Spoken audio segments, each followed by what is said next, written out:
Assalamualaikum warahmatullahi wabarakatuh.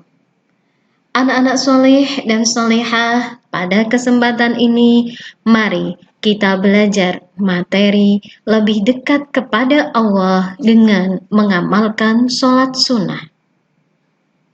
Sholat sunnah adalah sholat yang dianjurkan untuk mengerjakannya. Orang yang melaksanakan sholat sunnah mendapatkan pahala dan keutamaan dari Allah Subhanahu wa Ta'ala. Namun, jika seseorang tidak melaksanakan sholat sunnah, dia tidak berdosa. Dalam hal melaksanakan sholat sunnah, Rasulullah memberi teladan yang penuh dengan kemuliaan.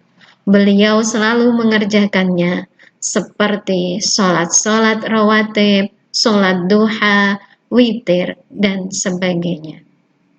Di antara sekian banyak sholat sunnah, ada yang ditekankan untuk dikerjakan dengan berjamaah. Ada yang dikerjakan secara munfarid atau sendirian, dan ada yang bisa dikerjakan secara berjamaah atau munfarid.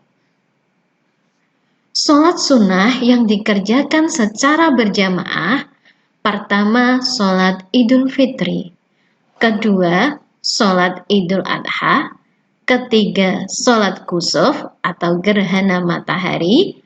Keempat, sholat khusuf, gerhana bulan. Yang kelima, sholat istisqa, yaitu sholat meminta hujan. Anak-anak, perlu kalian ketahui bahwa sholat sunnah berjamaah ini secara umum, kenapa dikerjakan secara berjamaah adalah karena ada 2 khutbah. Sedangkan sholat sunnah yang dikerjakan secara munfarid, yang pertama sholat rawatib, yang kedua sholat tahiyatul masjid, yang ketiga sholat istikharah. Sholat rawatib adalah sholat yang menyertai sholat fardu. Kalau sholat tahiyatul masjid adalah sholat 2 rakaat yang dikerjakan ketika baru masuk ke dalam masjid. Sholat istikharah adalah sholat mohon petunjuk kepada Allah Subhanahu wa Ta'ala. Adapun sholat sunnah yang boleh dikerjakan secara munfarid dan boleh dikerjakan secara berjamaah, pertama adalah sholat tarawih, kedua sholat witir, ketiga sholat duha, keempat sholat tahajud, kelima sholat tasbih. Menurut sebagian ulama bahwa utamanya sholat duha, sholat tahajud, dan sholat tasbih ini dikerjakan secara munfarid atau sendirian. Adapun penjelasan bagaimana cara melaksanakan sholat-sholat sunnah tersebut di atas, nanti akan bisa kalian simak pada video berikutnya. Hikmah melaksanakan sholat sunnah antara lain, 1. Disediakan jalan keluar dari segala permasalahan dan persoalannya, dan senantiasa akan diberikan rezeki yang cukup oleh Allah Subhanahu wa Ta'ala. 2. Menambah kesempurnaan sholat fardu. Melaksanakan sholat sunnah memberikan manfaat untuk menyempurnakan sholat fardu, baik dari segi kekurangan dan kesalahan melaksanakan sholat fardu. 3. Hikmah sholat sunnah menghapus dosa, meningkatkan derajat keridhaan Allah Subhanahu wa Ta'ala, serta menumbuhkan kecintaan kepada Allah Subhanahu wa Ta'ala. Allah Subhanahu wa Ta'ala akan menaikkan derajat kita di sisinya setahap demi setahap. Setiap 1 kali melaksanakan sholat sunnah, maka Allah Subhanahu wa Ta'ala akan menghapus 1 dari dosa-dosa dan kesalahan kita.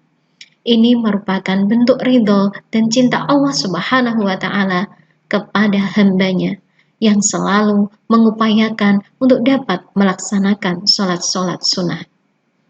Keempat, sebagai ungkapan rasa syukur kita kepada Allah Subhanahu wa Ta'ala atas berbagai karunia besar yang sering kurang kita sadari. Allah Subhanahu wa Ta'ala akan mengaruniakan kebaikan dan keberkahan dalam rumah kita. Setiap saat kita bisa bernafas, bisa melihat, bisa mendengar, dan masih dapat merasakan kesemuanya itu adalah anugerah besar yang kita harus syukuri dengan sholat sunnah. Kelima, mendatangkan keberkahan pada rumah yang sering digunakan untuk sholat sunnah.